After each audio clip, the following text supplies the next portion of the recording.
عثمان غنی دے گھر وال جا رہے ہیں، میرے آقا حضرت عثمان ہر قدم نو گن دے جا رہے ہیں،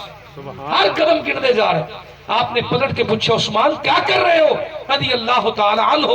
عرض کر دینے یا رسول اللہ صلی اللہ علیہ وآلہ وسلم جتنے قدم اٹھا کے تسا میرے گھر جاؤ گے ہر قدم دے بدلے ایک ایک غلام آزاد کراں گا، سوڑیا تیرے قدمہ تو غلام قربان کر دیا۔ سبحان اللہ سبحان اللہ یا رسول اللہ تیرا میرے گھر آنا اور لوگ خیرات کر دیں نا تو لوگ سوچنے میں اندھے فضول خرچی ہوئے گی۔ سن اور یاد کر جن دے قدم قدم تے ایک ایک غلام آزاد ہوئے اور غلام بھی اچھی خاصی قیمت نہ آنا ہوئے، اور کتنے قدم سرکار اٹھا کے گئے حضرت عثمان غنی دے گھر اندر، ہر قدم تے غلام آزاد فرمایا۔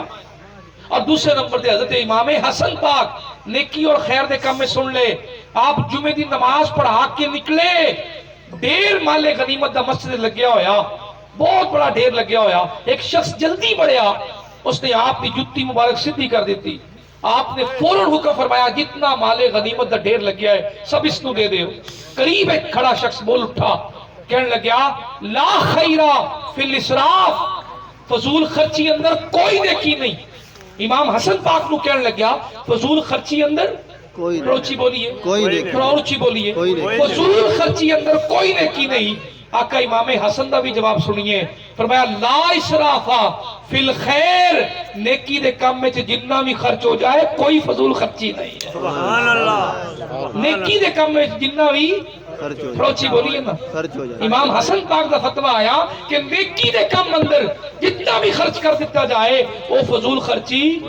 ہاں برائی دے کام میں خرچ کیتا گیا 1 روپیہ بھی فضول خرچی ہے، اور جیڑا اللہ دے رستے تے خرچ ہو جائے تو فرمایا وہ فضول خرچی۔ نیکی دے کام میں جتنا بھی لگ جائے 100 آپ نے قدم اٹھائے، حضرت آقا صلی اللہ علیہ وسلم حضرت عثمان غنی رضی اللہ تعالیٰ عنہ نے گھر تشریف لے آئے، ہر قدم تے ایک غلام آزاد ہویا، دعوت کھائی، مولا کائنات گھر آئے، سنیں ذرا غور نال، مولا کائنات گھر آئے، آکے سیدہ طیبہ طاہرہ حضرت بی بی فاطمہ زہرا نو کہنے لگے آج عثمان غنی رضی اللہ تعالیٰ عنہ نے دعوت پکائی اور کمال کر دیتا، دعوت کمال پکائی، جتنے قدم حضرت عثمان غنی دے گھر میرے آقا اٹھا کے لے گئے، ہر قدم دے بدلے بھائی عثمان نے ایک غلام آزاد کیتا۔ سیدہ نے مولا کائنات دے چہرے تے خوشی ویکھی نا تو پوچھدیاں نے واقعی کمال دعوت آئی؟ مولا علی فرماندے نے بے مثال دعوت آئی، کھانا بھی بڑا اچھا پکایا۔ سیدہ نے جواب عرض کی تھی مولا علی شیر خدا کرم اللہ وجہ الکریم نو کہ جائیے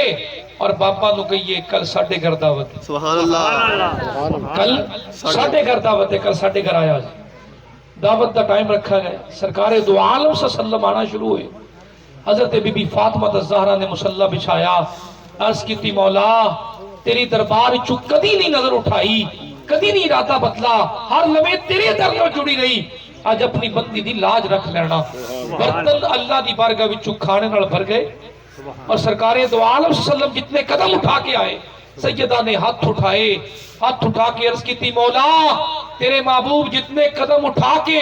مجھ فاطمہ دے گھر آ رہے ہیں، انہاں ہر قدم دے بدلے ہزار ہزار گناہگار امتی جنت داخل فرما دے۔ سبحان اللہ سبحان اللہ ادھر غلام آزاد ہو رہے ہیں، ادھر جہنم تو آزادی مل رہی ہے۔ جس ویلے کھانا صحابہ دے سامنے رکھا گیا اور کھانا نوش فرمان لگے نا تو آقا کریم مسکرائے اور فرمایا صحابیوں مبارک ہو، سیدہ دے گھر وچ آ کے جنتی کھانا کھا رہے ہیں۔ سبحان اللہ سبحان اللہ۔ جبرائیل امین آ گئے، آکے عرض کر دے رہے سیدہ دی دعا قبول ہو گئی، آقا کہہ دے ہو جتنی دعا منگی اللہ نے قبول فرما لی، جتنے قدم اٹھا کے تسا سیدہ دے گھر آئے ہو اللہ نے ہزار ہزار گناہگار امتی ایک قدم دے بدلے جہنم دی اگ تو آزاد کر دے۔ سبحان اللہ